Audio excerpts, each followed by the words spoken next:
한국은 주제 파악 좀 해라. 일본은 한국의 낡은 탐사선을 보며 코웃음 쳤습니다. 하지만 불과 며칠 뒤 도쿄 전역은 경악에 빠졌습니다. 수심 5,000m, 일본이 10년을 실패한 죽음의 바다에서 한국이 보란듯이 일본의 숨통을 조일 검은 보물을 찾아낸 것입니다. 6천억 엔을 쏟아부은 일본도 끝내 손에 넣지 못한 이것. 오만했던 일본 관료들이 제발 살려달라며 매달리게 만든 그 통쾌한 역전극의 실체를 지금 공개합니다. 단장님, 도요타 나고야 공장이 멈췄습니다. 재고가 바닥났단 말입니다. 비명에 가까운 고함이 수화기를 뚫고 나와 제 고막을 때렸습니다. 저는 미간을 찌푸리며 전화기를 귀에서 떼어냈죠. 수화기 너머로는 사이렌 소리와 직원들의 다급한 외침이 뒤섞여 마치 전쟁터 한복판 같은 소음이 들려오고 있었습니다. 하지만 저는 아주 차분하게 식어빠진 녹차를 한 모금 들이켰습니다. 진정하세요, 이사님. 공장 하나 멈춘 것 가지고 호들갑 떨지 마십시오. 품이 떨어지게. 품이요? 지금 품이 따질 때입니까? 중국이 히토류 밸브를 잠갔다고요? 이대로면 사흘 안에 일본 전역의 모터 생산 라인이 올스톱됩니다. 저는 대꾸할 가치를 느끼지 못해 그대로 수화기를 내려놓았습니다. 딸깍 하는 소리와 함께 방 안에는 다시 무거운 정적이 감돌더군요. 지금 제가 서 있는 이곳 일본 경제산업성 전략물자 TF 상황실의 거대한 전광판은 온통 붉은색으로 물들어 있었습니다. 지도 위에 표시된 일본의 주요 산업단지마다 원인 경고등이 미친 듯이 깜빡이고 있었죠. 상황은 단순했습니다. 아니, 명백했죠. 중국 상무부가 어제 저녁 기습적으로 발표한 전략 광물 수출 통제 가이드라인. 그 한 장의 문서가 일본 열도의 숨통을 조여버린 겁니다. 우리가 미국 편에 서서 반도체 장비 수출을 규제하자 시진핑 주석이 마침내 가장 아끼던 칼을 뽑아든 것이었죠. 네오디뮴, 디스프로슘, 사마륨. 이름만 들어도 머리가 지끈거리는 그 히토류들의 수출 쿼터가 하룻밤 사이에 제로가 되었습니다. 단장님, 파이낸셜 타임스에서 논평 요청이 들어왔습니다. 일본 제조업의 붕괴가 시작된 것 아니냐는 질문입니다. 안경을 고쳐 쓴 부하 직원이 겁에 질린 표정으로 제게 묻더군요. 저는 피식 웃음이 나왔습니다. 붕괴? 오버하지 말라고 해. 이건 전쟁이야. 총성 없는 자원 전쟁이라고. 저는 의자 깊숙이 몸을 파묻으며 창밖으로 보이는 도쿄의 화려한 야경을 응시했습니다. 저 불빛들이 꺼질까봐 다들 안달이 났겠지만 제 생각은 달랐습니다. 전쟁은 말입니다. 누가 더 센 주먹을 가졌느냐가 아니라 누가 더 오래 숨을 참느냐의 싸움입니다. 중국이 우리 목을 조른다? 좋습니다. 하지만 우리가 숨이 막혀 헐떡일 때쯤이면 옆 나라 한국은 이미 질식사에서 시체가 되어 있을 테니까요. 생각해 보십시오. 우리 일본은 그래도 지난 50년간 축적해둔 기초 체력이라는 게 있습니다. 비축해둔 자원도 있고 대체 공급선을 뚫을 로비력도 있죠. 하지만 한국은 어떻습니까? 그들은 가진 게 아무것도 없습니다. 땅을 파봐야 나오는 건 화강암 덩어리뿐이고 자원 해외 의존도는 98%에 달하는 기형적인 구조를 가진 나라 아닙니까? 반도체다, 전기차다, 떠들썩하게 팔아대지만 그 알맹이인 히토류가 끊기는 순간 한국의 공장들은 그저 거대한 고철 덩어리 보관소로 전락하게 될 겁니다. 김 사무관 한국 쪽 동향은 어떻지? 제가 여유롭게 묻자 김 사무관은 태블릿 PC를 조작하며 고개를 갸웃거렸습니다. 그게 좀 이상합니다, 단장님. 뭐가?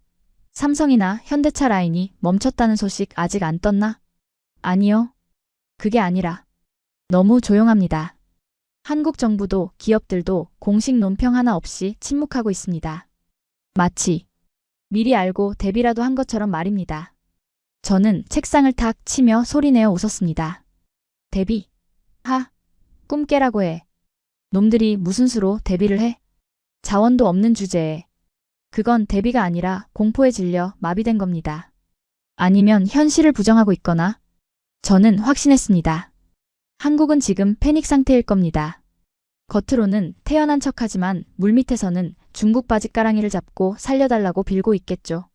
우리 일본도 이렇게 휘청이는데 한국 따위가 버틸 리가 없지 않습니까? 사실 저도 인정할 건 인정합니다. 히토류 확보, 그거 정말 어렵습니다. 우리 일본이 어떤 노력을 했습니까? 도쿄대 연구팀을 이끌고 미나미토리 섬의 절을 쑤신 지가 벌써 10년이 넘었습니다. 투입된 예산만 6천억엔이 넘죠. 하지만 결과는 참담했습니다. 6,000m 심해의 수압은 상상을 초월했고 기껏 퍼올린 건 경제성 없는 흙탕물뿐이었습니다. 기술 대국인 우리 일본조차 바다 밑바닥에 보물을 꺼내는데 실패했다는 말입니다. 신이 허락하지 않은 영역이었죠. 그런데 한국이요? 숟가락 하나 제대로 못 쥐는 애들이 밥상을 차리겠다고 덤비는 꼴입니다. 저는 책상 한 구석에 처박혀 있던 얇은 보고서 하나를 집어들었습니다. 며칠 전 정보원이 보내온 한국지질자원연구원의 동향 보고서였죠. 표지에는 탐해 3호라는 촌스러운 이름의 배 사진이 박혀 있었습니다. 고작 1,800억 원짜리 배 한 척으로 심해를 탐사하겠다. 헛웃음이 나오더군요. 우리 치큐호의 절반 가격도 안 되는 싸구려 장비로 서태평양에 거친 파도를 뚝했다고 나선 꼴이라니. 이건 용기가 아니라 만용입니다. 아니, 국민 세금을 바다에 갖다 버리는 쇼에 불과하죠. 단장님, 방금 들어온 속보입니다. 그때였습니다. 상황실 구석에 있던 대형 모니터의 화면이 갑자기 바뀌더니 속보라는 붉은 자막과 함께 긴급 뉴스가 송출되기 시작했습니다. 화면 속 앵커는 상기된 얼굴로 침을 튀기며 무언가를 외치고 있었습니다. 한국 방송이었습니다. 대한민국 지질자원연구원 서태평양 공해상에서. 저는 의자를 돌려 화면을 바라봤습니다. 또 무슨 헛소리를 하려나 싶어서 말이죠. 아마 탐사에 실패했지만 의미 있는 도전이었다 같은 상투적인 변명이나 늘어놓겠죠. 하지만 화면 하단에 흐르는 자막을 본 순간 제 눈동자가 멈췄습니다. 그리고 제가 들고 있던 만년필 뚜껑이 바닥으로 툭 하고 떨어졌습니다. 단독 탐해 3호 심해 5,000m에서 초대형 히토류 광맥 정밀 타격 성공. 추정 매장 가치 수천조 원. 사실상 바다의 노다지 발견. 제 입에서 저도 모르게 멍청한 소리가 새어나왔습니다.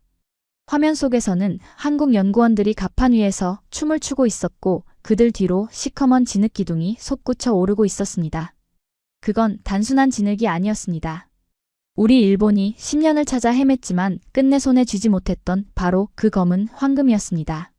아니, 이게 말이 돼? 우리가 실패한 걸 쟤들이 찾았다고? 저는 급히 리모컨을 찾아 볼륨을 높였습니다. 제 심장 박동 소리가 앵커의 목소리보다 더 크게 들리는 것 같더군요. 이건 뭔가 잘못됐습니다. 아주 크게 잘못 돌아가고 있었습니다. 서태평양 공해상 수심 5,000m 지점입니다. 한국지질자원연구원 탐사팀은 사전에 지목한 3곳의 후보지 모두에서 고농도 히토류 퇴적층을 확인하는 100%의 적중률을 보였습니다. 앵커의 목소리는 제 고막을 날카롭게 파고들었습니다. 저는 리모컨을 쥔 손에 힘을 주며 화면 속 그래프가 치솟는 광경을 멍하니 바라봐야만 했죠. 붉은색 막대 그래프가 가리키는 수치는 비현실적이었습니다. 평균 2000ppm, 최대 3100ppm. 그건 단순한 숫자가 아니었습니다. 우리 일본이 중국의 저급 광석에 목을 매며 굽신거릴 때 한국은 바다 밑에서 순도 99%짜리 다이아몬드 원석을 주워 올렸다는 뜻이나 다름없었으니까요. 당장 꺼버려. 저는 참지 못하고 소리를 질렀습니다. 비서가 허둥지둥 달려와 TV 전원을 뽑아버렸지만 검게 변한 화면 위에는 여전히 잔상이 남아 저를 비웃는 것만 같더군요. 방 안에는 거친 숨소리만 감돌았습니다. 단장님, 물 한 잔 드십시오. 김 사무관이 떨리는 손으로 물컵을 내밀었습니다. 저는 그 물을 단숨에 들이키고는 신경질적으로 넥타이를 풀어 헤쳤습니다. 열이 뻗쳐서 견딜 수가 없었습니다. 이건 말이 안 됩니다. 물리적으로 불가능한 일입니다. 김 사무관, 자네도 알지? 우리가 미나미토리 섬에서 무슨 짓을 했는지. 제가 으르렁거리듯 묻자 그가 마른 침을 삼키며 고개를 끄덕였습니다. 네, 알고 있습니다. 지난 10년간 6천억 엔을 투입했지만 채굴 효율성 문제로 사실상 잠정 중단 상태입니다. 바로 그겁니다. 우리 일본은 바보가 아닙니다. 세계 최고의 해양 플랜트 기술을 가진 미쓰비시 중공업과 도쿄대 석학들이 달라붙었습니다. 그런데도 실패했습니다. 왜냐고요? 수심 6,000m 아래는 인간이 범접할 수 없는 지옥이기 때문입니다. 지상기압의 600배가 넘는 수압이 짓누르는 곳이죠. 거기 있는 진흙을 파이프로 빨아올린다? 이론상으론 가능하죠. 하지만 실제로는 진흙이 물에 다 풀어져서 올라오면 흙탕물밖에 남지 않습니다. 우리가 그 흙탕물 1톤을 건지려고 쏟아부은 돈이 얼마인지 아십니까? 그런데 한국이 고작 1,800억 원짜리 배 한 척으로 그걸 해냈다. 그것도 한 번에 3군데를 찍어서 전부 다. 이건 과학이 아닙니다. 사기입니다. 이건 쇼야. 완벽하게 연출된 대국민 사기극이라고. 저는 책상을 두드리며 일갈했습니다. 한국 정부 놈들 지금 중국 때문에 똥줄이 타니까 가짜뉴스라도 퍼뜨려서 주가 방어하려는 거야. 안 그래? 상식적으로 생각해봐. 호주나 캐나다 같은 자원 강국도 심해 탐사 성공률이 10%를 못 넘겨. 그런데 한국이 100%? 지나가던 개가 웃을 소리잖아. 저는 확신에 차서 비서를 노려보았습니다. 제 논리는 완벽했습니다. 데이터는 거짓말을 하지 않지만 사람은 거짓말을 합니다. 특히 궁지에 몰린 한국인들이라면 더더욱 그렇겠죠. 저 3100ppm이라는 수치도 어딘가에서 몰래 가져온 중국산 광석 샘플을 섞어서 조작했을 게 뻔합니다. 하지만 단장님, 김 사무관이 쭈뼛거리며 태블릿 PC를 다시 내밀었습니다. 그의 표정이 묘하게 일그러져 있더군요. 마치 유령이라도 본 사람처럼 말입니다. 방금 국제해저기구 홈페이지에 올라온 공식 보고서입니다. 한국지질자원연구원이 제출한 시료 분석 데이터가 승인되었습니다. 뭐? 승인? 저는 낚아채듯 태블릿을 빼앗아 들었습니다. 화면을 스크롤하는 제 손가락 끝이 미세하게 떨리고 있었습니다. ISA는 바보가 아닙니다. 그들은 철저하게 교차 검증을 합니다. 그런데 그들이 한국의 데이터를 유효함이라고 도장을 찍었다는 겁니다.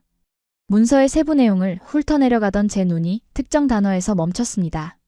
채취 방식, 피스톤 코어링. 특이사항, 퇴적층 구조, 원형 보존. 순간 뒤통수를 둔기로 얻어맞은 듯한 충격을 느꼈습니다. 피스톤 코어링? 그건 지질학 교과서에나 나오는 아주 정밀한 작업 방식입니다. 바닥을 긁어내는 방식이 아니라 마치 주사기 바늘을 꽂듯 퇴적층 깊숙이 파이프를 박아 넣어 원형 그대로를 떠내는 기술이죠. 하지만 그건 얕은 바다에서나 가능한 일입니다. 파도가 치고 조류가 흐르는 태평양 한복판, 그것도 수심 5,000m 상공에 떠 있는 배에서 바닥의 좁은 표적에 정확히 바늘을 꽂는다. 그건 63빌딩 옥상에서 낚싯줄을 내려 지상에 있는 100원짜리 동전을 낚아채는 것과 같은 난이도입니다. 이걸 한국이 했다고? 흔들림 제어 기술도 없는 놈들이? 저는 입술을 깨물었습니다. 인정할 수 없었습니다. 아니, 인정해서는 안 됐습니다. 만약 이게 사실이라면 한국은 단순히 운이 좋은 게 아니라 우리 일본의 해양 탐사 기술을 최소 10년 이상 앞서 있다는 뜻이 되니까요. 우리가 6천억 엔을 들여 삽질을 할 때 놈들은 1,800억 원으로 스나이퍼 총을 만들었다는 소리니까요. 단장님, 도요타 측에서 다시 전화가. 전화기 코드 뽑아버려. 저는 버럭 소리를 질렀습니다. 지금 도요타 따위가 문제가 아닙니다. 제 자존심, 아니 일본 제국의 자존심이 걸린 문제입니다. 저는 자리에서 벌떡 일어났습니다.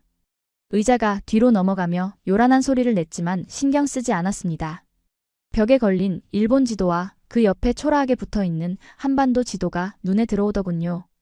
저 좁은 땅덩어리 자원이라고는 눈 씻고 찾아봐도 없는 저 나라가 감히 바다를 정복했다는 시나리오는 제 머릿속에 존재하지 않습니다. 차 대기시켜. 제가 낮게 으르렁거렸습니다. 어디로 모실까요? 하네다 공항. 아니, 일단 정보국으로 간다. 내 눈으로 직접 확인해야겠어. 저는 옷걸이에 걸린 재킷을 거칠게 낚아챘습니다. 한국 놈들이 무슨 속임수를 썼는지 내가 낱낱이 밝혀내겠어. 피스톤 코어링? 웃기지 마라. 분명 중국 배를 빌렸거나 아니면 바닷속에 미리 묻어놓은 걸 건져 올리는 쇼를 했을 거야. 제 심장은 분노와 알 수 없는 불안감으로 요동치고 있었습니다. 머리로는 사기극이라고 외치고 있었지만 가슴 한구석에서는 서늘한 공포가 피어오르고 있었기 때문입니다. 만약, 아주 만약에 말입니다. 저 3100ppm이라는 숫자가 진짜라면? 그리고 한국이 발견했다는 그 3군데 지점의 데이터가 모두 사실이라면? 그렇다면 지금 굶어 죽어야 하는 건 한국이 아니라 바로 우리 일본이 됩니다. 우리는 중국에게 목이 졸려 죽어가는데 한국은 바다에서 건져 올린 산소통으로 유유히 숨을 쉬게 될 테니까요. 그런 꼴은 죽어도 못 봅니다. 제 눈에 흙이 들어가기 전까지는 절대 인정할 수 없습니다. 가자. 가서 저 건방진 가면을 벗겨주지. 저는 굳게 닫힌 문을 박차고 나갔습니다. 복도의 차가운 공기가 제 뜨거운 얼굴을 식혔지만 제 발걸음은 멈추지 않았습니다. 진실이 무엇이든 저는 그것을 제 입맛대로 요리할 준비가 되어 있었습니다. 아직까지는 말이죠. 검은 세단이 도쿄의 젖은 아스팔트를 찢어밟길 듯 질주해 내각정보조사실 이른바 조사실의 지하 벙커 입구에 멈춰 섰습니다. 타이어 타는 냄새가 매캐하게 진동했지만 저는 차문이 열리기도 전에 튀어나갔습니다. 보안 요원들이 거수경례를 붙였지만 제 눈에는 들어오지도 않더군요. 지금 제 머릿속에는 오직 하나, 그 건방진 한국배의 가면을 벗겨버리겠다는 일념뿐이었으니까요. 위성 데이터 확보했나? 실시간 피드 띄워. 제가 지하 상황실에 육중한 철문을 열어젖히며 고함을 치자 모니터를 들여다보고 있던 정보 분석관들이 화들짝 놀라 기립했습니다. 평소 냉철하기로 소문난 다나카 단장이 넥타이까지 풀어헤치고 들이닥쳤으니 놀랄만도 했겠죠.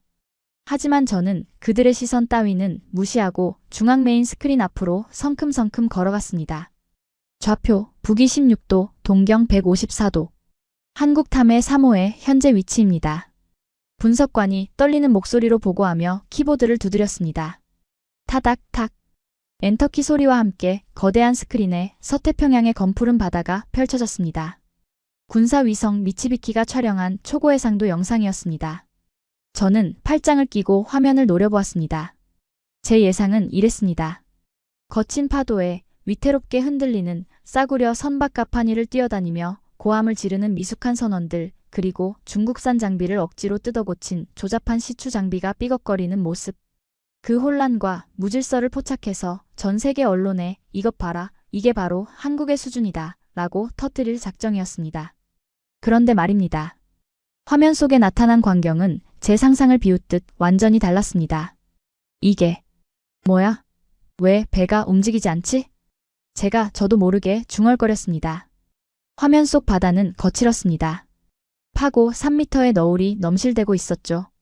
그런데 그 한가운데 떠있는 탐해 3호는 마치 콘크리트 바닥에 못이라도 박아놓은 것처럼 기이할 정도로 미동도 하지 않고 있었습니다. 주변의 파도는 배를 때리고 지나가는데 배 자체는 수평선과 완벽한 평행을 유지하고 있더군요. 그 모습이 너무나 비현실적이어서 순간 정지 화면을 보고 있는 게 아닌가 착각이 들 정도였습니다. DPS?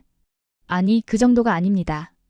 옆에 서 있던 해양공학 전문 분석관이 마른 침을 삼키며 덧붙였습니다. 단장님, 저걸 보십시오. 배 측면의 추진기 4개가 개별적으로 작동하고 있습니다. 파도의 주기를 밀리초 단위로 계산해서 반대 방향으로 역추진을 걸고 있는 겁니다. 오차 범위가 세상에 10cm 미만입니다. 10cm. 망망대해에서 축구장만한 배를 10cm 오차 내로 고정시킨다. 저는 헛웃음이 나왔습니다. 이건 우리 일본의 최신의 탐사선 치큐조차 날씨가 좋을 때나 간신히 흉내 낼 수 있는 기술입니다. 그런데 한국이 고작 1,800억 원짜리 배로 저런 묘기를 부리고 있다고요? 운이 좋은 거야. 아니면 조류가 잠깐 멈췄거나. 저는 애써 부정하며 화면을 확대하라고 손짓했습니다. 가판을 보여줘. 선원들 표정을 보면 알겠지. 분명 패닉 상태일 테니까. 카메라 줌이 당겨지면서 탐해 3호의 가판과 조종실 내부가 흐릿하게 드러났습니다. 저는 거기서 땀을 뻘뻘 흘리며 당황하는 한국인들을 기대했습니다. 기계 오작동으로 우왕좌왕하는 촌극을 기대했죠. 하지만 그곳에 펼쳐진 풍경은 저를 더욱 당혹스럽게 만들었습니다. 조종실 창가에 서 있는 선장으로 보이는 남자는 뒷짐을 진 채 한 손에 커피잔을 들고 있었습니다. 그의 시선은 정면의 모니터가 아니라 창밖에 먼 수평선에 가 있었죠. 긴박감? 초조함? 그런 건 찾아볼 수 없었습니다. 그는 마치 자기 집 안방에서 TV를 보듯 지루해 보였습니다. 건방진. 지금 수심 5,000m 아래로 파이프를 내리고 있는 상황이잖아. 그런데 커피를 마셔? 저는 저도 모르게 소리를 질렀습니다. 과거 우리 일본의 미나미토리 섬 프로젝트 때가 떠올랐기 때문입니다. 그때 우리 엔지니어들은 지옥을 맛봤습니다. 드릴이 내려가는 동안 파이프가 휘어질까봐 전원이 달라붙어 모니터를 보며 비명을 질렀고 선장은 식은땀을 흘리며 조타기를 붙잡고 씨름했었습니다. 그게 정상입니다. 심해 탐사는 전쟁이니까요. 자연과의 처절한 사투여야 한단 말입니다. 그런데 한국 놈들은 지금 전쟁터에서 피크닉이라도 즐기고 있는 겁니까? 저 태연함, 저 역겨울 정도의 차분함. 그건 우리는 이 상황을 완벽하게 통제하고 있다는 무언의 시위처럼 느껴져서 제 등골을 서늘하게 만들었습니다. 단장님, 코어가 올라옵니다. 분석관의 외침에 제 시선이 다시 갑판으로 꽂혔습니다. 탐의 3호의 후미 크레인이 거대한 강철 파이프를 수면 위로 끌어올리고 있었습니다. 피스톤 코어링. 제가 사기라고 단정지었던 바로 그 기술의 결과물이었죠. 제 눈은 매처럼 날카롭게 파이프 끝을 쫓았습니다. 분명 흙탕물이 줄줄 새어나올 겁니다. 수압 차이를 이기지 못해 시료가 다 터져버렸거나 파이프가 찌그러져 있어야 합니다. 그래야 제 말이 맞으니까요. 하지만 크레인이 파이프를 갑판에 내려놓고 연구원들이 캡을 여는 순간 상황실 안의 모든 일본인들이 숨을 멈췄습니다. 툭! 파이프에서 빠져나온 것은 질척이는 진흙탕이 아니었습니다. 마치 양갱처럼 매끈하고 단단하게 굳은 검은색 원기둥. 길이 10m에 달하는 퇴적층 시료가 흠집 하나 없이 원형 그대로의 모습을 드러낸 것입니다. 저게 가능해? 누군가 탄식하듯 내뱉었습니다. 저 검은 기둥은 단순한 흙이 아닙니다. 바닥의 지질 구조, 시간의 역사가 층층이 쌓여있는 타임캡슐입니다.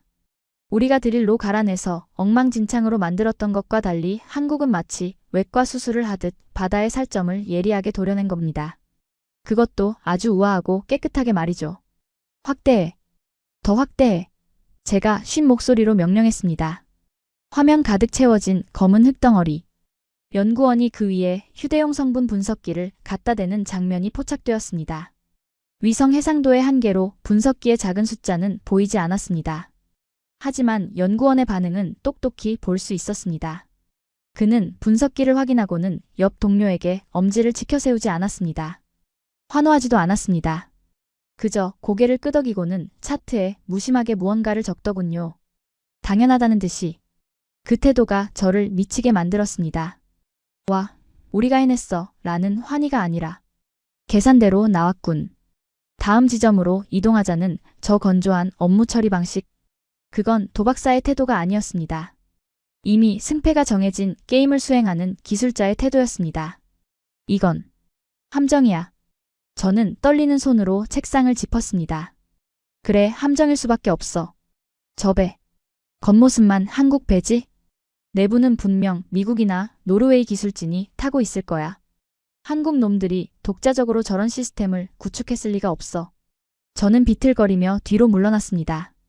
머리로는 계속 부정을 하고 있었지만 눈앞에 펼쳐진 비스토리, 즉 한국의 기술적 진보는 너무나 선명했습니다. 과거 우리 일본이 바다와 싸우다 패배하여 도망칠 때 한국은 바다를 달래고 어루만지며 친구로 만들어버린 겁니다. 세대교체. 인정하고 싶지 않지만 지금 저 화면 속의 기술 격차는 10년 아니 20년 이상 벌어져 보였습니다. 정보국장 연결해. 제가 낮은 목소리로 으르렁거렸습니다. 아니, 해상자위대 초계기를 띄우라고 해.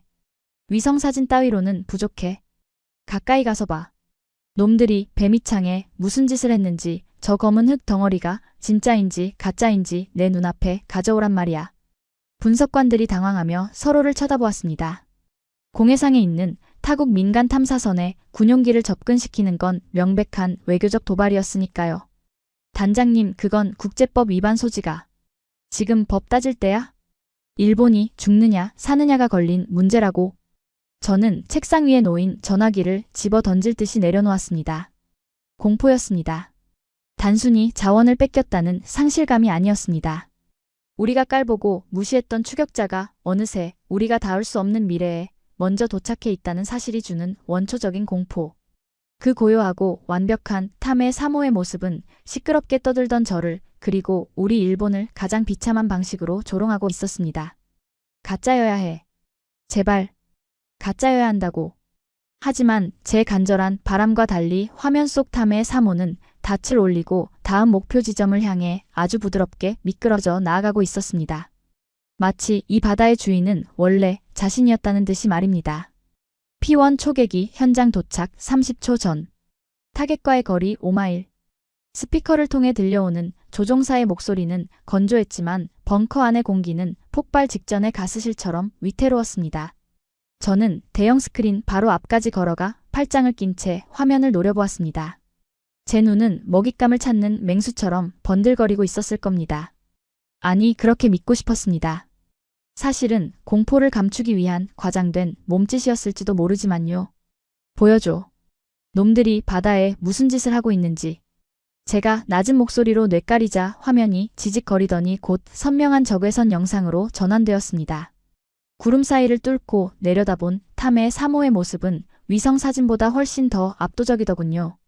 하지만 제가 찾던 건 배의 외형이 아니었습니다. 저는 배 뒤쪽으로 길게 늘어진 바닷속으로 사라진 검은 케이블과 파이프 라인을 주시했습니다. 단장님, 열 영상 분석 결과가 나왔습니다. 분석관이 차트를 띄우며 다급하게 외쳤습니다. 예상대로라면 해저면 교란으로 인한 저온 플룸이 반경 2km 이상 퍼져 있어야 합니다. 우리가 미나미토리 섬에서 작업할 땐 그랬으니까요. 그런데 그가 말을 잇지 못하고 입을 다물었습니다. 저는 화면 하단에 뜬 열감지 데이터를 보고 제 눈을 의심했습니다. 탐의 3호 주변의 바다는 너무나 깨끗했습니다.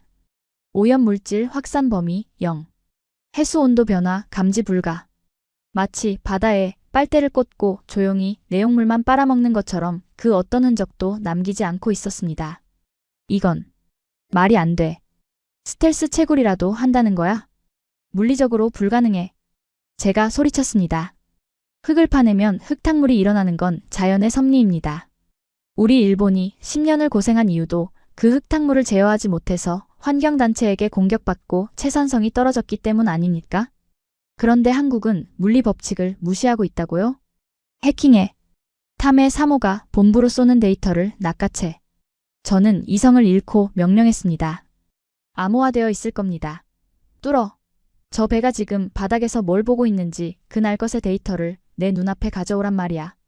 정보국 사이버팀이 미친 듯이 키보드를 두드리기 시작했습니다. 1분, 2분. 그 짧은 시간이 제게는 영겁처럼 느껴졌습니다. 저는 초조함에 손톱을 물어뜯으며 화면 속 유유히 떠있는 저 얄미운 배를 노려보았습니다. 저 배 안에는 분명 우리가 모르는 치트키가 숨겨져 있을 겁니다. 그게 아니라면 설명이 안 되니까요. 뚫었습니다. 실시간 성분 분석 로그입니다. 팟 하는 소리와 함께 메인 스크린 오른쪽에 복잡한 화학 기호와 숫자들이 쏟아져 내리기 시작했습니다. 엑셀 시트 수천 장 분량의 데이터가 폭포수처럼 흘러내렸죠. 저는 떨리는 손가락으로 화면을 가리켰습니다. 정지. 스크롤 멈춰. 화면이 정지하고 제 눈앞에 하나의 성분 분석표가 거대하게 확대되었습니다. 그 순간 벙커 안의 모든 소음이 진공청소기로 빨아들인 듯 사라졌습니다. 저를 포함한 일본 최고의 엘리트 관료들이 그 숫자 앞에서 석상처럼 굳어버렸기 때문입니다. 시료번호 KDH054. 수심 5200m. 히토류 총량 3142ppm. 네오디뮴 함량 18.4%. 디스프로슘 4.2%. 3100. 제 목소리가 갈라져 나왔습니다. 통상적으로 경제성이 있다고 판단하는 육상 광산의 품위가 얼마인지 아십니까? 1000ppm 내외입니다. 중국이 환경을 파괴해가며 캐내는 그 광석들도 기껏해야 800에서 1500ppm 수준이죠. 그런데 바다 밑에서 건진 진흙이 3100ppm? 이건 흙 속에 히토류가 있는 게 아닙니다. 히토류 덩어리에 흙이 조금 묻어있는 수준입니다. 오류야. 센서 오류야. 저는 고개를 세차게 저으며 뒷걸음질 쳤습니다. 소수점을 잘못 찍었거나 센서가 수압 때문에 맛이 간 거야. 아니면 그래. 놈들이 미리 준비한 고농축 샘플을 센서에 갖다 댄 거라고. 바다에 이런 게 깔려있을 리가 없어. 하지만 제 비명에 가까운 부정을 비웃기라도 하듯 분석관이 또 다른 차트를 띄웠습니다. 단장님, 오류가 아닙니다. 이건 분포도입니다. 그가 띄운 화면은 탐의 3호가 스캔한 해저 지층의 3D 단면도였습니다. 붉은색으로 표시된 고농도층이 마치 거대한 띠처럼 해저면 아래 3m 지점에 균일하게 끝도 없이 펼쳐져 있었습니다. 한국 연구진은 무작정 바닥을 긁은 게 아닙니다. 초음파로 이 붉은 띠를 정확히 찾아낸 뒤 핀포인트로 관을 꽂아 2층만 빨아올린 겁니다. 그래서 불순물이 없고 농도가 비현실적으로 높은 겁니다. 저는 망치로 뒤통수를 맞은 듯 멍해졌습니다. 우리가 실패한 이유. 우리는 바닥에 있는 모든 흙을 다 긁어모았습니다. 그러니 농도는 희석되고 처리 비용은 천문학적으로 늘어났죠. 그런데 한국은 수술을 한 겁니다. 암덩어리만 도려내듯 정확하게 자원층만 타격했습니다. 이건 탐사가 아니라 정밀공학의 승리였습니다. 계산기 돌려. 제가 쉰 목소리로 중얼거렸습니다. 저 3100ppm짜리를 가지고 경제성 평가 시뮬레이션 돌려봐. 운송비, 정제비, 폐기물 처리비 다 포함해서 우리가 중국산 수입하는 거랑 비교해보라고. 경제분석팀장이 창백한 얼굴로 키보드를 두드렸습니다. 그의 손가락이 떨리고 있었습니다. 잠시 후 화면에 두 개의 막대 그래프가 떴습니다. 왼쪽은 일본이 중국에서 수입할 때의 비용, 오른쪽은 한국이 저걸 캐서 쓸 때의 비용. 결과는 처참했습니다. 비용 효율성 한국 플러스 450%. 손익분기점 즉시 달성 가능. 말도 안 돼. 정제 비용이 왜 이렇게 낮아? 제가 그래프를 가리키며 따져 물었습니다. 분석팀장이 울상을 지으며 대답하더군요. 농도가 너무 높아서 그렇습니다. 돌 1톤을 깨서 희토류 1kg을 얻는 것과 흙 1톤에서 3kg을 얻는 건 차원이 다릅니다. 불순물이 적으니 화학약품을 덜 써도 되고 폐기물도 획기적으로 줄어듭니다. 이건 친환경 정제가 가능한 수준입니다. 친환경 정제. 그 단어가 제 심장에 비수처럼 꽂혔습니다. 우리가 한국을 비웃을 때 썼던 마지막 논리. 캐봤자 정제하면서 국토가 오염될 거다 라는 그 저주가 압도적인 품질 앞에서 산산조각 난 겁니다. 한국은 환경을 파괴하지 않고도 중국보다 훨씬 싼 가격에 훨씬 질 좋은 자원을 얻게 된 셈이었죠. 저는 다리에 힘이 풀려 주저앉을 뻔했습니다. 책상 모서리를 간신히 붙잡고 버텼지만 제 손은 걷잡을 수 없이 떨리고 있었습니다. 화면 속 데이터는 계속해서 저를 조롱하고 있었습니다. 적중률 100%, 세 곳 중 세 곳 확인 완료. 추정 매장 가치 산정 불가, 측정 범위 초과. 3,500조. 누군가 멍하니 중얼거렸습니다. 아니요, 저건 돈으로 따질 게 아닙니다. F-35 전투기, 이지스함, 전기차. 저게 없으면 다 고철입니다. 한국은 지금 미래의 석유를 손에 쥔 겁니다. 저는 고개를 들어 벙커 안을 둘러보았습니다. 조금 전까지 한국을 비웃던 엘리트 관료들의 얼굴에는 오만함 대신 깊은 공포가 서려 있었습니다. 우리는 알았습니다. 지금 이 순간 세계의 질서가 바뀌고 있다는 것을요. 자원 빈국이라 무시했던 한국이 이제 우리 일본의 생명줄을 쥐고 흔들 수 있는 위치에 올라섰다는 사실을 인정해야만 했습니다. 단장님, 도요타 회장님 전화입니다. 연결할까요?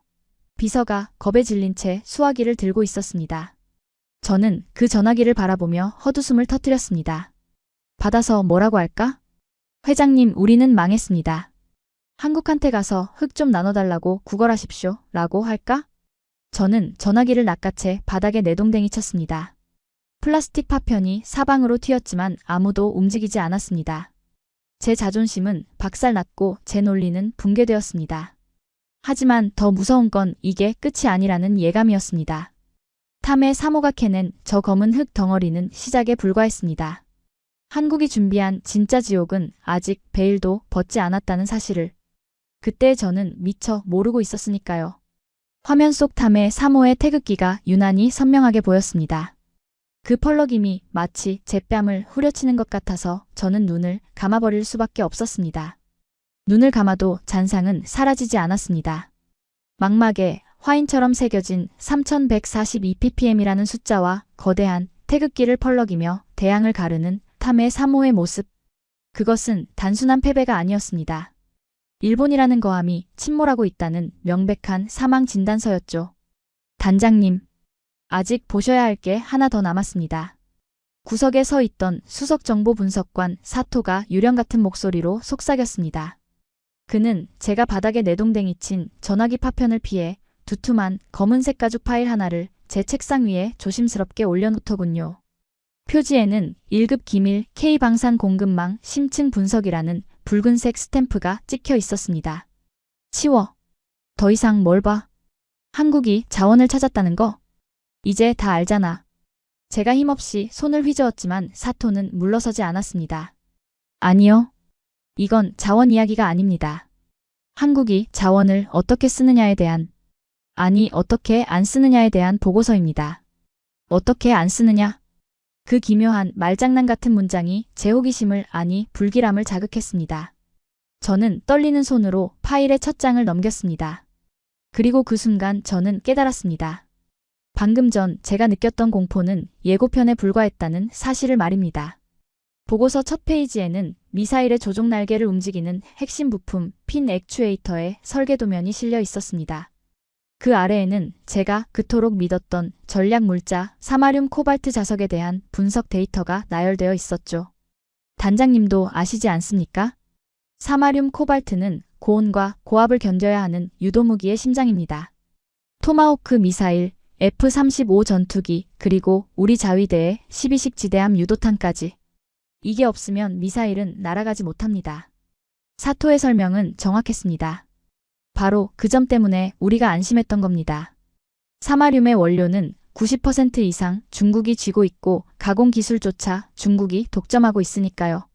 중국이 수출을 끊으면 한국에 잘 나가는 K방산도 결국 멈출 수밖에 없다고 계산했었습니다.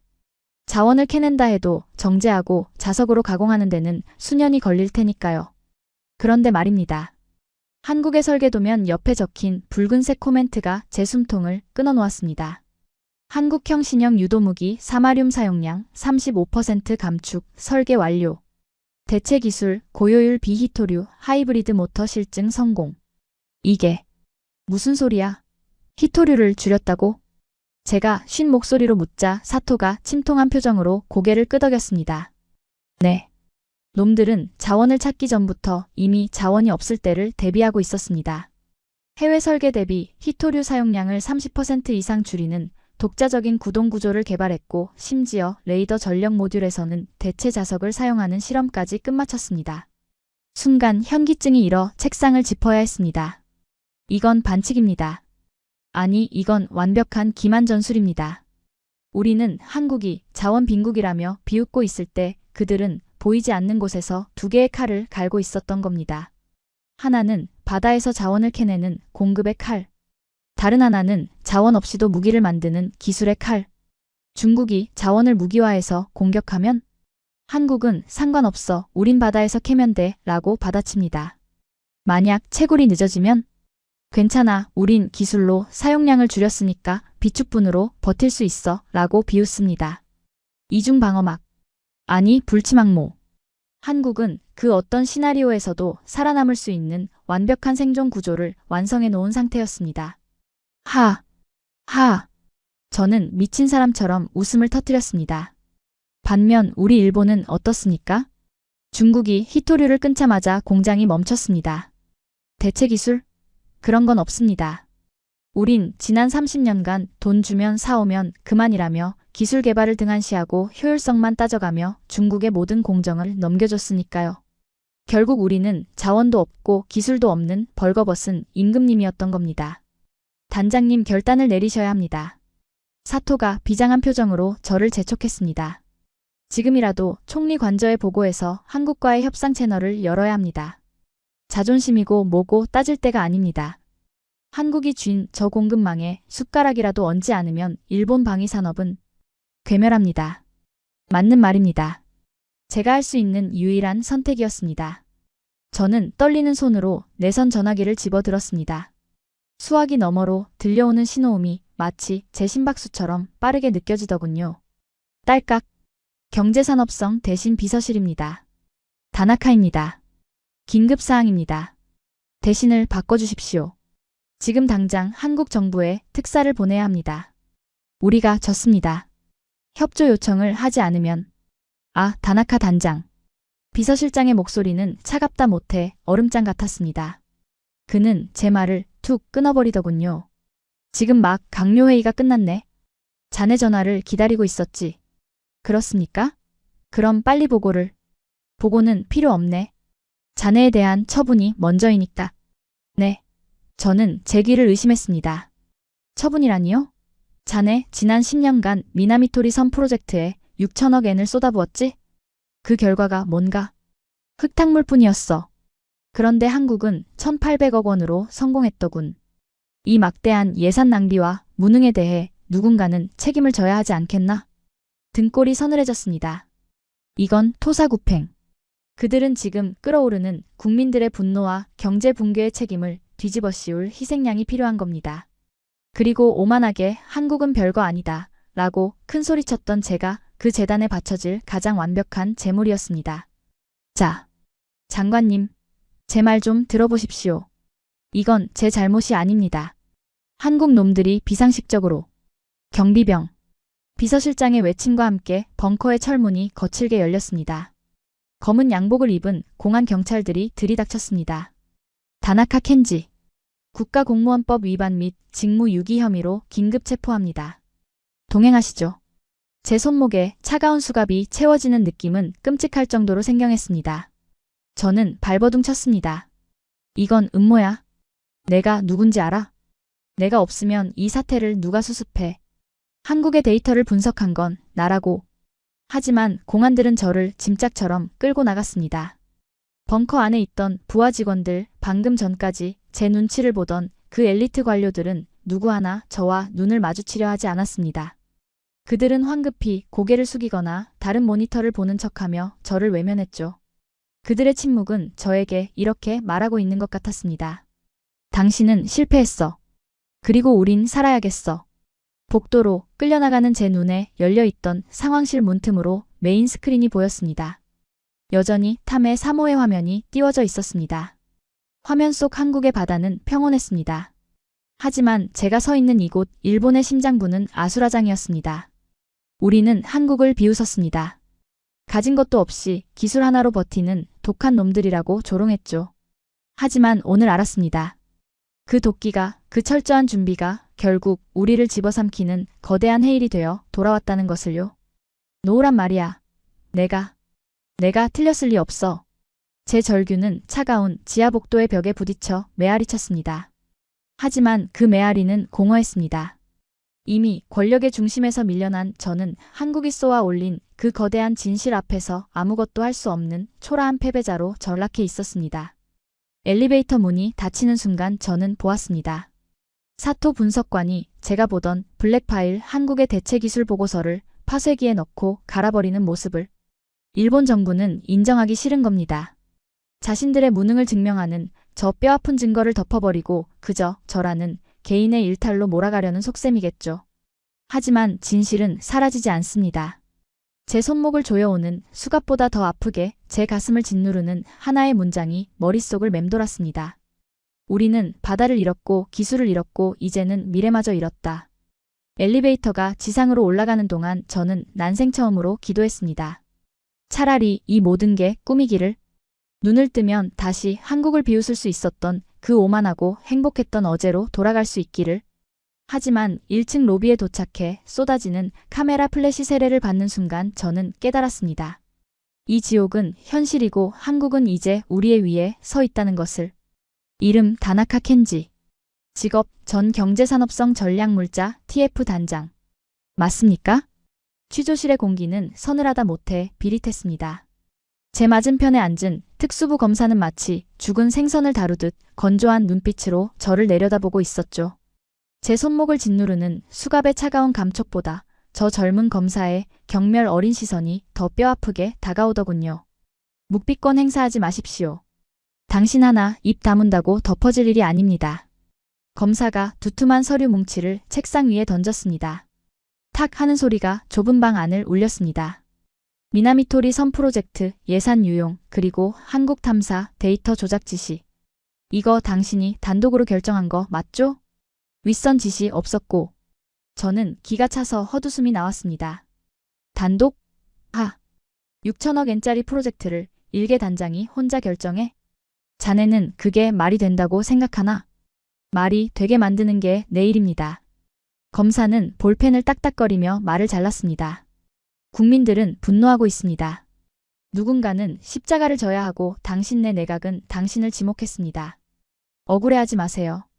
당신이 그동안 누려온 권력에 대한 세금이라고 생각하면 편하니까. 그는 친절하게도 미리 작성된 진술서를 제 앞으로 밀어주더군요. 본인은 탐사 실패를 은폐하기 위해 한국의 성과를 축소 보고하였으며 완벽한 소설이었습니다. 제가 밤새 분석했던 그 3100ppm의 진실도 한국의 비이토류 모터 기술에 대한 경고도 이종이 쪼가리 안에서는 모두 한미친 공무원의 망상과 조작으로 둔갑해 있었습니다. 사인하시죠. 그러면 옷은 벗겠지만 적어도 연금은 나오게 해드리지. 저는 만년필을 쥐는 대신 고개를 돌려버렸습니다. 시선이 닿은 곳은 취조실 구석 천장에 매달린 낡은 브라운관 TV였습니다. 당직 순경이 보라고 틀어놓은 뉴스 채널에서는 여전히 한국의 탐의 3호 이야기가 흘러나오고 있었습니다. 그렇다면 한국은 어떻게 이 기적을 만들었을까요? 취재진은 탐의 3호의 심장부 연구실을 단독 공개합니다. 검사는 제가 사인을 미루자 짜증 섞인 한숨을 내쉬며 담배를 꺼내 물었지만 제 귀에는 라이터 소리가 들리지 않았습니다. 제 온 신경은 저 작은 사각형 화면 속으로 빨려 들어가고 있었으니까요. 화면 속 탐의 3호의 내부는 제가 상상했던 것과는 너무나 달랐습니다. 저는 그곳이 최첨단 장비로 도배된 차갑고 번쩍거리는 SF 영화 세트장 같을 거라 생각했습니다. 우리가 썼던 6천억엔짜리 예산이라면 응당 그래야 했으니까요. 하지만 카메라가 비춘 한국의 연구실은 처절했습니다. 좁아터진 선실 구석에는 컵라면 용기가 산처럼 쌓여 있었고 연구원들은 며칠을 못 씻었는지 떡진 머리에 수염이 덥수룩했습니다. 모니터 주변에는 절대 졸지 말 것, 이번에 실패하면 집에 못 간다 같은 투박한 손글씨 쪽지들이 덕지덕지 붙어 있었죠. 무엇보다 제 눈을 사로잡은 건 한 연구원의 인터뷰였습니다. 수심 5,000m요? 거긴 빛도 안 들어오는 어둠입니다. 화면 속 중년의 연구원은 덤덤하게 말했습니다. 그의 손은 온통 굳은 살과 상처투성이었습니다. 축구장 몇 개 크기의 바다에서 고작 좁은 표적 하나를 찾는 겁니다. 비유하자면 63빌딩 꼭대기에서 낚싯줄을 내려서 지상에 있는 100원짜리 동전을 낚아채는 것과 같습니다. 100원짜리 동전. 저도 모르게 그 말을 따라 읊조렸습니다. 그건 단순한 비유가 아니었습니다.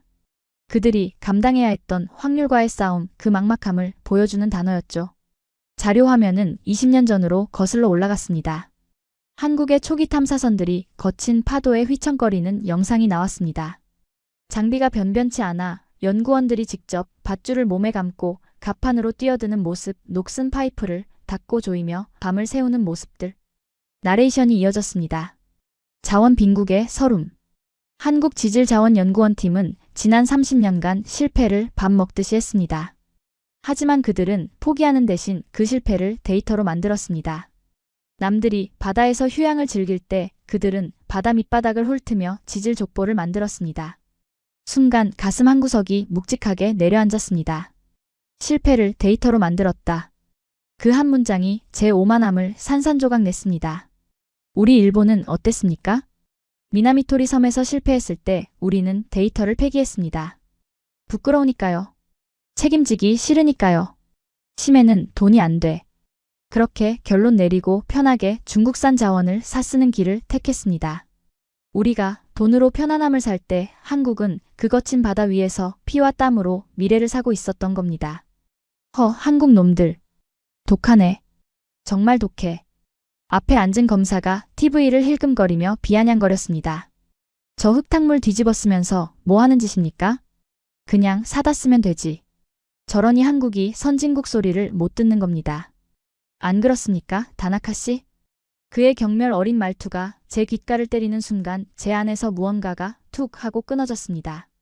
그건 제 평생을 지탱해온 일본 엘리트의 자부심이 무너지는 소리였습니다. 아니, 제가 나직하게 내뱉었습니다. 뭐라고 하셨습니까? 검사가 인상을 찌푸리며 되물었죠. 저는 고개를 들어 그를 똑바로 쳐다보았습니다. 틀렸어. 자네도 나도. 그리고 일본도 다 틀렸어. 지금 무슨 소리를 하는 겁니까? 정신이 오락가락하십니까? 저는 떨리는 손으로 TV 화면을 가리켰습니다. 저들을 봐. 저게 미개해 보이나? 컵라면 먹으면서 밤새는 저 모습이 자네 눈에는 우스워 보이나 보지? 저는 책상을 쾅 내리쳤습니다. 수갑이 쩔그럭거리는 소리가 났지만 상관없었습니다. 우리는 6천억 엔을 쓰고도 실패했어. 왜인 줄 아나? 우리는 양복 입고 에어컨 바람 쐬면서 이론만 떠들었기 때문이야. 손에 흙 묻히기 싫어서 하청업체만 쥐어짰기 때문이라고. 제 목소리는 점차 고함으로 바뀌고 있었습니다. 그런데 저들은 1,800억 원짜리 배 위에서 목숨을 걸었어. 남들이 안 된다고 할 때 미친 놈 소리 들으면서 30년을 버텼다고. 그게 쌓이고 쌓여서 오늘 저 3100ppm이라는 기적을 만든 거야. 저건 운이 아니야. 우리가 잃어버린 헝그리 정신 그리고 우리가 비웃었던 그 절박함이 만든 승리라고. 검사는 입을 딱 벌린 채 저를 쳐다보았습니다. 미친 사람을 보는 눈빛이었죠. 하지만 저는 멈출 수 없었습니다. 눈시울이 뜨거워졌습니다. 억울해서가 아니었습니다. 저 화면 속 기름때 묻은 작업복을 입고 환하게 웃고 있는 한국연구원의 미소가 너무나 부러웠기 때문입니다. 그 웃음은 진짜였습니다. 권력 눈치 보며 가짜 보고서를 쓰던 저 같은 인간은 평생 가질 수 없는 성취라는 이름의 진짜 훈장이었으니까요. 나는 서명 안 해. 저는 진술서를 집어들어 반으로 찢어버렸습니다. 찍! 종이 찢어지는 소리가 적막한 취조실을 갈랐습니다. 뭐 하는 짓입니까? 당신 지금 상황 파악이 안 돼? 검사가 벌떡 일어나 소리쳤습니다. 파악은 자네가 못하고 있어. 저는 찢어진 종이 조각을 허공에 날리며 씁쓸하게 웃었습니다. 내가 여기서 서명한다고 일본이 살아날까? 천만에. 밖을 봐. 세상은 이미 바뀌었어. 한국은 이제 바다의 주인이 됐고 자원과 기술을 양손에 쥐었어. 우리가 여기서 내 탓이니 네 탓이니 싸우고 있을 때 그들은 저 멀리 앞서 나가고 있다고. 저는 의자 등받이에 깊숙이 몸을 기댔습니다. 모든 걸 내려놓은 자만이 느낄 수 있는 기묘한 해방감이 밀려왔습니다. 비로소 보였습니다. 제가 왜 졌는지. 아니, 일본이 왜 질 수밖에 없었는지. 탐해 3호. 그 배는 단순한 고철 덩어리가 아니었습니다. 그것은 자원 빈국이라는 숙명을 거부한 한국인들의 피땀 어린 투쟁기였고 안주하는 자들에게 내리는 준엄한 경고장이었습니다. 검사 양반, 그거 아나? 저는 멍하니 TV 화면을 바라보며 독백처럼 중얼거렸습니다. 전쟁은 총칼로만 하는 게 아니야. 누가 더 간절하냐, 누가 더 끝까지 파고드느냐. 거기서 승부가 나는 거야.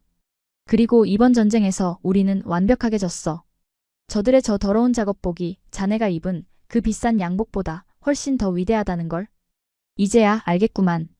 TV 화면 속에서는 탐의 3호가 석양을 받으며 황금빛으로 빛나는 바다를 가르고 있었습니다. 마치 승전보를 울리며 개선하는 장군처럼. 그 당당한 모습 앞에서 저는 고개를 떨굴 수밖에 없었습니다. 그것은 적국에 대한 분노가 아니라 진정한 승자를 향한 패자가 바칠 수 있는 유일한 경외였습니다. 당신은 미쳤어. 기회를 걷어찬 걸 땅을 치고 후회하게 될 거야. 검사는 악담을 퍼부으며 취조실 문을 쾅 닫고 나갔습니다. 육중한 철문이 닫히는 소리가 마치 제 인생의 막이 내리는 소리처럼 들리더군요. 다시 찾아온 정막. 그 좁은 방 안에 남은 건 저와 벽에 걸린 낡은 TV 그리고 제 발치에 찢겨 널브러진 허위 진술서 조각들 뿐이었습니다. 저는 힘없이 의자에 주저앉았습니다. 후회? 아니요. 이상하게도 후회는 없었습니다. 오히려 속이 시원했죠. 평생을 국가라는 거대한 기계의 부속품으로 살면서 위에서 시키는 대로 통계와 수치를 조작하며 살아왔던 제 인생에서 처음으로 진실을 선택한 순간이었으니까요. 하지만 그 시원함은 오래가지 않았습니다. 곧이어 들이닥친 것은 뼛속까지 시려오는 거대한 절망이었습니다. 그것은 나라는 개인이 망가졌다는 두려움이 아니었습니다. 제가 그토록 사랑했고 평생을 바쳐 지키려 했던 대일본 제국이라는 시스템이 실은 모래 위에 지은 성이었다는 사실을 뼈저리게 확인했기 때문입니다. 우물안 개구리. 문득 그 단어가 뇌리를 스쳤습니다. 우리는 우리가 세상의 중심인 줄 알았습니다. 소니가 워크맨을 만들고 도요타가 하이브리드카를 만들 때 우리는 그 영광이 영원할 줄 알았죠. 그래서 바다 건너 한국이 밤을 새워가며 기술을 개발할 때 우리는 어차피 우리 기술 뺏기는 거 아니냐며 비웃었습니다. 그 오만함이, 그 나태함이 결국 오늘의 이 비극을 만든 겁니다. 속보, 도쿄 전력, 예비 전력률 3% 미만, 블랙아웃 공포 현실화, 도요타, 닛산 등 주요 5대 기업 공장 가동 전면 중단 선언. TV 화면 하단에 붉은색 자막이 긴급하게 흘러가고 있었습니다. 화면 속 도쿄의 거리는 어둠에 잠겨가고 있었습니다. 네온 사인은 꺼졌고 전철은 멈춰섰으며 사람들은 불안한 표정으로 스마트폰 불빛에 의지해 거리를 헤매고 있었죠. 그것은 전쟁터였습니다. 총소리만 없을 뿐 문명이 붕괴되는 현장이었습니다. 중국이 히토류 밸브를 잠근 지 불과 48시간. 기술 강국이라 자부하던 일본은 단 이틀을 버티지 못하고 무너져 내렸습니다. 반면 화면이 전환되어 비춰주는 서울의 밤거리는 너무나 평온했습니다. 화려한 LED 전광판, 멈추지 않는 공장 라인, 그리고 바다에서 자원을 퍼올리는 탐의 사모의 늠름한 모습. 우리는 30년을 잃어버린 게 아니었어. 제가 떨리는 입술로 중얼거렸습니다. 우리는 30년 동안 스스로를 가둬버린 거야. 갈라파고스라는 감옥 속에. 세계가 변하고 경쟁의 법칙이 바뀌는 동안에도 우리는 일본식만 고집했습니다. 품질은 좋지만 비싼 제품, 안전하지만 느린 의사결정, 그리고 실패를 용납하지 않는 경직된 문화. 그 사이에 한국은 실패를 데이터로 만들고 굶주림을 동력으로 삼아 괴물이 되어버린 겁니다. 탐의 사모가 찾아낸 3100ppm의 히토류는 단순한 자원이 아니라 한국이 지난 세월 축적해온 혁신의 총량이었습니다. 단장님. 그때였습니다. 철문이 조심스럽게 열리더니 익숙한 얼굴이 들어왔습니다. 사토 분석관이었습니다. 조금 전 벙커에서 제 보고서를 파쇄기에 갈아버렸던 그가 초췌한 얼굴로 서 있었습니다. 그의 손에는 작은 도시락 가방 같은 것이 들려있더군요. 여긴 어떻게 들어왔나? 공안들이 막지 않던가? 사정했습니다. 단장님께 꼭 전해드릴 게 있다고. 그리고 지금 밖은 통제불능이라 경찰들도 정신이 없습니다. 사토는 힘없이 맞은편 의자에 앉았습니다. 그리고 가방에서 주섬주섬 무언가를 꺼냈습니다. 그것은 따뜻한 규동 한 그릇과 꼬깃꼬깃 구겨진 A4 용지 한 장이었습니다. 식사도 못하셨을 것 같아서. 지금 밥이 넘어가겠나? 저 종이는 뭔가? 제 시선은 규동이 아니라 그 구겨진 종이에 꽂혔습니다. 사토는 잠시 망설이다가 종이를 내밀었습니다. 아까 벙커에서 파쇄하기 전에 몰래 빼돌린 마지막 장입니다. 한국지질자원연구원이 ISA에 제출한 향후 운영계획서의 부록입니다. 저는 떨리는 손으로 종이를 받아들었습니다. 이미 다 끝난 마당에 이게 무슨 소용인가 싶었지만 지푸라기라도 잡는 심정으로 문장들을 읽어내려갔습니다. 그리고 그 순간 저는 심장이 멎는 듯한 충격을 받았습니다. 부록시 인접국 및 국제사회와의 협력 방안. 1. 핵심 원칙 자원의 무기화 반대. 2. 제한 일본 및 동아시아 국가들의 공정 가격으로 정제된 히토류 우선 공급 가능. 3. 단 조건부 승인 해당 국가의 환경기준 준수 및 공동연구 참여 필수. 이게 사실인가? 제 목소리가 형편없이 갈라졌습니다. 네, 사실입니다. 사토가 고개를 푹 숙이며 대답했습니다. 우리가 한국을 욕하고 데이터를 조작했다고 누명을 씌우려던 그 시간에 한국은 이미 일본에 손을 내밀 준비를 하고 있었습니다. 중국처럼 자원을 무기로 협박하는 게 아니라 정당한 가격을 받고 나누겠다는 계획을 세워두고 있었던 겁니다. 눈앞이 흐려졌습니다. 부끄러움. 그것은 단순히 패배감과는 차원이 다른 감정이었습니다. 우리는 한국이 자원을 찾으면 중국처럼 우리 목을 조를 거라고 생각했습니다. 왜냐하면 우리가 그 입장이었다면 분명히 그랬을 테니까요. 자신들의 수준으로 남을 판단하는 것. 그게 바로 소인배들의 특징 아니겠습니까? 하지만 한국은 달랐습니다. 그들은 자원을 쥔 강자가 되었음에도 칼을 휘두르는 대신 공존을 이야기하고 있었습니다. 대인배. 저도 모르게 탄식이 흘러나왔습니다. 그릇의 차이였습니다. 일본은 6천억 엔을 쓰고도 욕심 때문에 실패했지만 한국은 1,800억 원으로 성공하고도 그 성과를 나눌 줄 아는 여유를 가졌습니다. 이것이 바로 진정한 선진국의 품격이 아니면 무엇이겠습니까? 사토. 네, 단장님. 우리는 졌다. 기술에서 진 게 아니야. 정신에서 졌어. 저는 종이를 책상 위에 내려놓으며 눈을 감았습니다. 눈물이 주르륵 흘러내려 뺨을 적셨습니다. 억울해서가 아니라 제 자신이 그리고 우리 일본이 너무나 초라하고 부끄러워서 견딜 수가 없었습니다. 단장님 어떡하실 겁니까? 정부는 계속해서 단장님을 희생양으로 삼을 겁니다. 이 문서를 공개하면 오히려 단장님이 한국의 스파이로 몰릴 수도 있습니다. 사토의 걱정 어린 말에도 저는 고개를 저었습니다. 두려움은 사라졌습니다. 대신 그 자리에 뜨거운 무언가가 차오르고 있었죠. 사토, 자네 아직 그 규동 따뜻한가? 네. 아직 온기가 있습니다. 이리 주게. 배가 고프군. 저는 나무젓가락을 뜯어 밥을 한 술 크게 떴습니다. 목이 메어 넘어가지 않을 것 같았지만 억지로 씹어 삼켰습니다. 살아야 했으니까요. 살아서 내가 해야 할 일이 생겼으니까요. 잘 들어라, 사토. 제가 밥알을 씹으며 비장하게 말했습니다. 나는 이 문서를 들고 법정으로 갈 거다. 아니, 기자회견을 자청할 거야. 단장님, 그러다간 진짜 매장당하십니다. 매장? 상관없어. 어차피 나는 끝난 놈이야. 저는 규동 그릇을 내려놓고 사토의 눈을 똑바로 응시했습니다. 제 눈빛은 그 어느 때보다 맑게 빛나고 있었을 겁니다. 하지만 일본은 살려야지. 지금 우리가 살 길은 딱 하나뿐이야. 저는 손가락으로 벽에 걸린 TV 속 태극기를 가리켰습니다. 한국에 손을 잡는 것.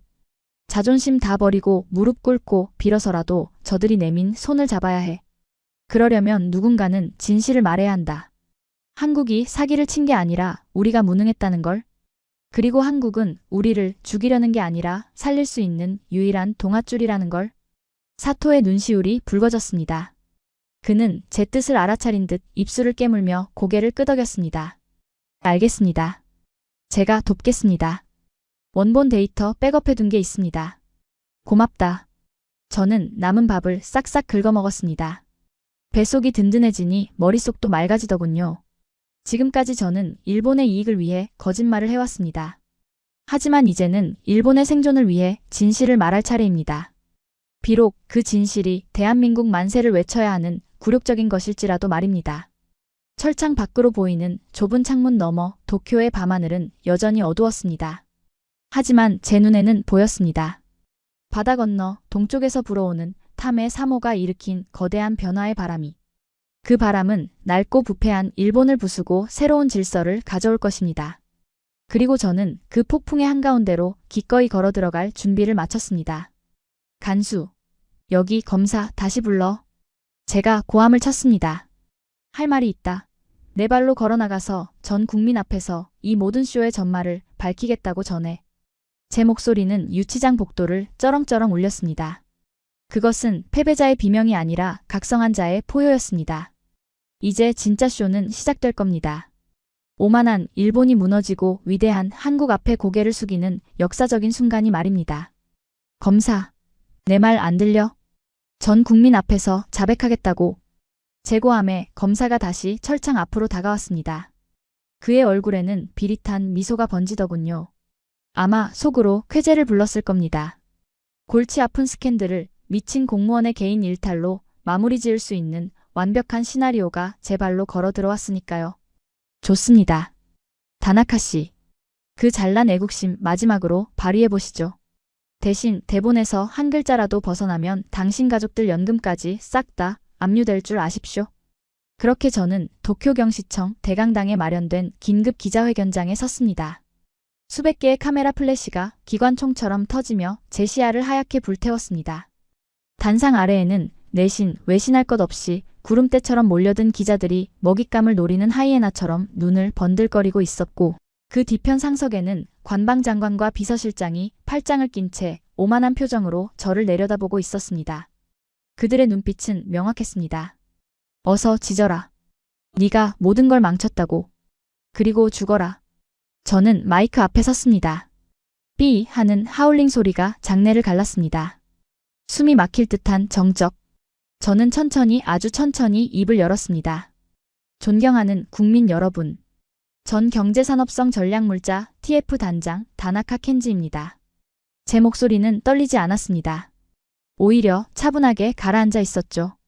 저는 오늘 이 자리에서 지난 10년간의 심해 탐사 실패와 현재의 전력 대란에 대한 모든 책임을 인정하고 그 진실을 밝히고자 나왔습니다. 관방장관이 만족스러운 듯 고개를 끄덕이는 게 보였습니다. 그는 옆에 앉은 비서에게 무언가 속삭이며 비웃고 있더군요. 아마 잘 처리됐다고 말했겠죠. 하지만 그들의 미소는 정확히 3초 뒤에 박살났습니다. 우리는 실패했습니다. 제가 말을 이었습니다. 하지만 그 실패의 원인은 정부가 발표한 것처럼 저 개인의 무능이나 데이터 오류 때문이 아닙니다. 순간 장내가 술렁거리기 시작했습니다. 관방장관의 눈썹이 꿈틀거리더군요. 저는 품속에서 사토가 건네준 꼬깃꼬깃한 A4 용지 한 장을 꺼내 들었습니다. 그리고 그것을 카메라 렌즈 정면에 들이밀었습니다. 이 문서는 한국지질자원연구원이 지난달 우리 일본 정부에 비공식적으로 전달한 국제협력 제안서 NXC의 사본입니다. 이봐, 마이크 꺼. 끌어내. 비서실장이 자리를 박차고 일어나 고함을 질렀습니다. 경호원들이 무대 위로 뛰어 올라오려 했습니다. 하지만 저는 그들보다 빨랐습니다. 저는 마이크를 두 손으로 움켜쥐고 목이 터져라 외쳤습니다.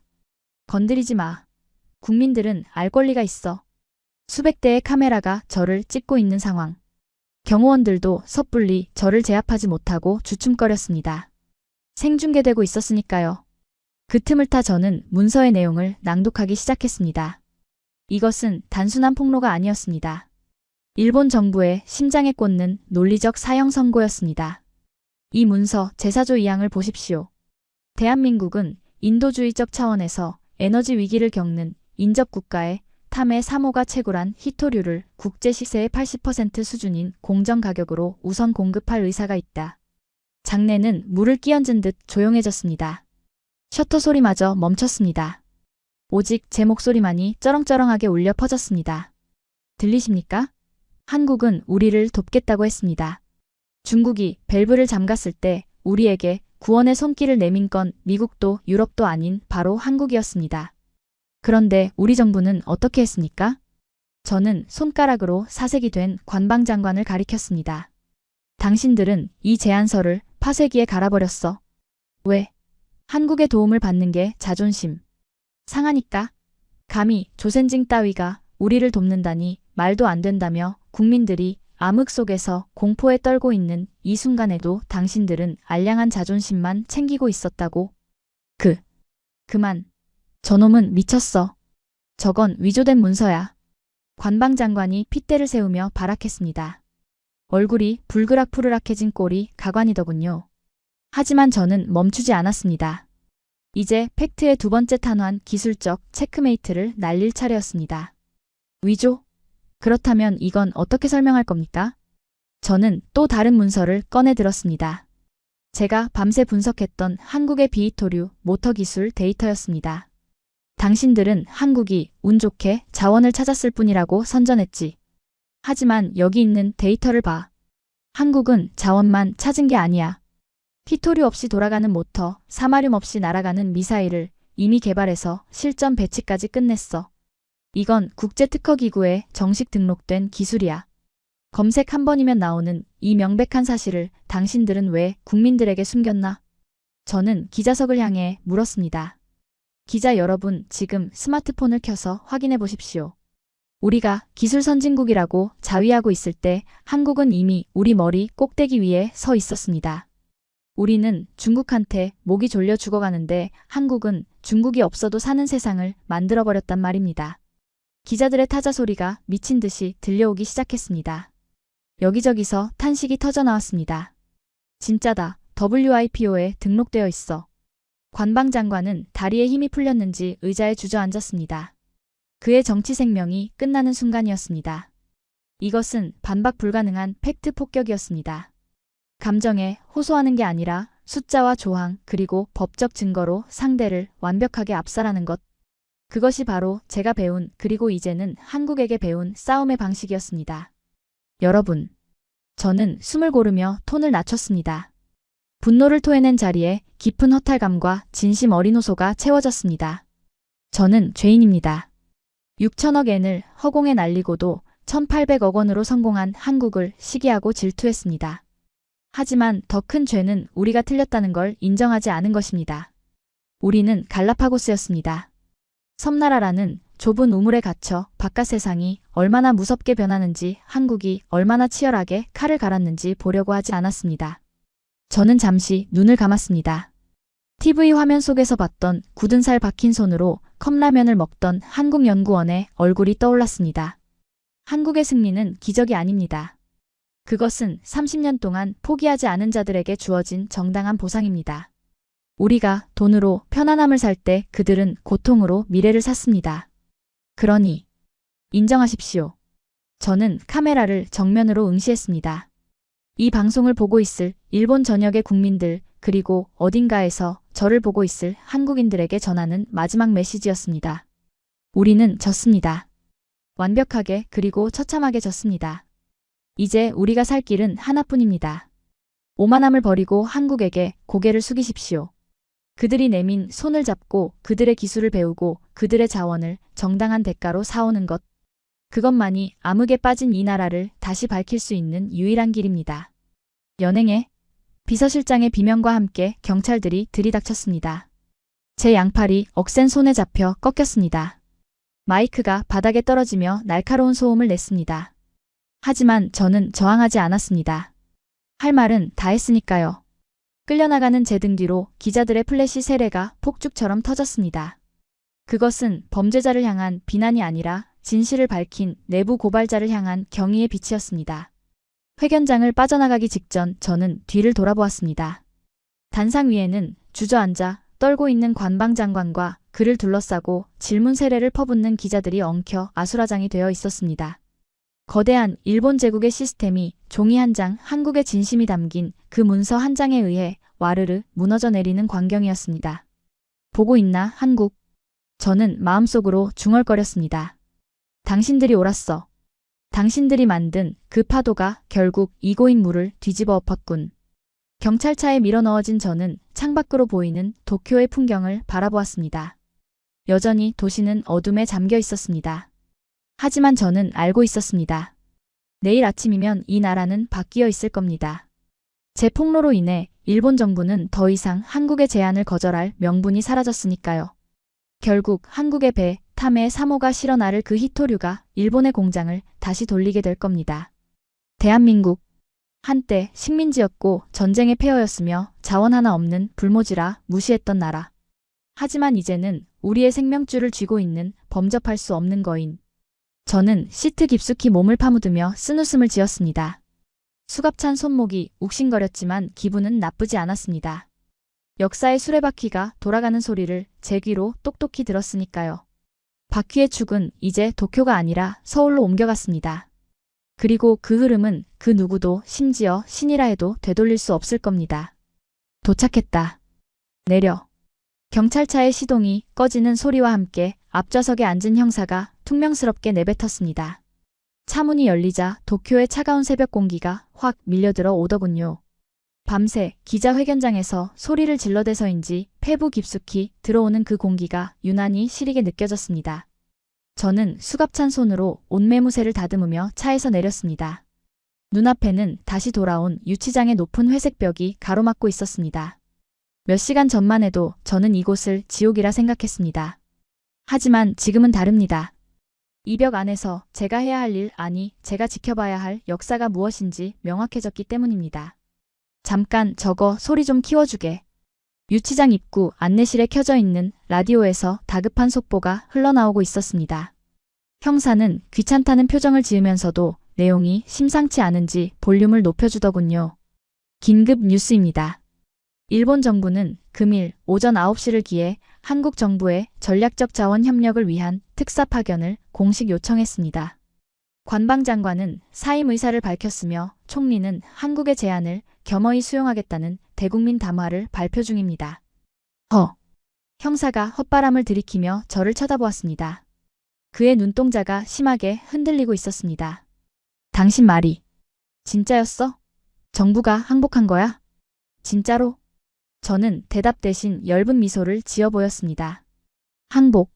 네, 그건 명백한 백기투항입니다. 어제까지만 해도 한국 따위라며 콧대를 세우던 그들이 재폭로가 터진 지 불과 몇 시간 만에 무릎을 꿇은 겁니다. 자존심보다 무서운 게 국민들의 분노였겠죠. 아니, 더 정확히 말하면 현실의 공포였을 겁니다. 전기가 끊기고 공장이 멈춘 이 지옥을 끝낼 수 있는 열쇠가 오직 서울에 있다는 걸 그들도 이제는 인정할 수밖에 없었던 겁니다. 가자. 형사가 제 등을 떠밀었지만 그의 손길은 아까보다 훨씬 부드러워져 있었습니다. 저는 유치장 복도를 걸어가며 벽에 걸린 디지털 시계를 바라보았습니다. 창밖으로 동이 트고 있었습니다. 그런데 참으로 기이한 일입니다. 해는 분명 동쪽 이곳 일본에서 떠오르고 있는데 제 눈에는 저 바다 건너 서쪽 하늘이 더 찬란하게 빛나고 있는 것처럼 보이니 말입니다. 지금 이 순간 서울의 증권가는 개장을 준비하며 뜨겁게 달아오르고 있을 겁니다. 한국의 방산기업과 지질자원연구원에는 전 세계에서 몰려든 러브콜이 팩스기기가 과열될 정도로 쏟아지고 있겠죠. 반면 이곳 도쿄의 관가는 초상집 분위기일 테고요. 저는 철창 안에 다시 들어와 앉았습니다. 주머니에는 아무것도 없지만 마음만은 억만장자보다 더 풍요롭습니다. 왜냐하면 저는 보았으니까요. 가진 것 없던 나라가 땀과 눈물로 빚어낸 기적의 실체를. 그리고 그 기적이 허상이 아니라 오늘 내 조국 일본을 살리는 유일한 동아줄이 되었다는 이 완벽한 결말을 말입니다. 철창 사이로 들어온 아침 햇살이 제 낡은 구두 끝을 비추고 있습니다. 저는 눈을 감고 상상해봅니다. 지금 이 시각에도 서태평양 한복판에서 묵묵히 파도를 가르고 있을 탐의 3호의 모습을. 그 배에 탄 연구원들은 지금쯤 컵라면 하나를 끓여 먹으며 또 다른 검은 보물을 찾아 심해를 응시하고 있겠죠. 마치 아무 일도 없었다는 듯이 그저 자신들의 할 일을 하면서. 그 무심함. 그것이야말로 진정한 강자의 여유 아니겠습니까? 저는 이제 편안히 잠들 수 있을 것 같습니다. 우물 밖으로 나온 개구리는 비로소 자신이 바라봐야 할 거대한 하늘을 찾았으니까요. 대한민국이라는 경이롭고도 무서운 그 거인을 향해 저는 마지막 경의를 표하며 이 긴 고백을 마칩니다. 오늘 이야기 어떠셨습니까? 6천억 원을 쓰고도 실패한 자들의 오만함과 1,800억 원으로 기적을 만든 자들의 절박함. 그 승패를 가른 것은 돈도 기술도 아닌 끝까지 포기하지 않는 집념이었습니다. 지금 이 순간에도 대한민국의 영토를 바다 밑까지 확장하고 있는 탐의 3호와 연구진 여러분께 뜨거운 박수와 경의를 보냅니다. 저희 채널은 앞으로도 우리 대한민국의 위대한 성취를 가장 영화 같은 이야기로 여러분께 배달해 드리겠습니다. 가슴이 웅장해지셨다면 구독과 좋아요, 그리고 자랑스럽다는 댓글 한 줄 부탁드립니다. 지금까지 감동띵동이었습니다.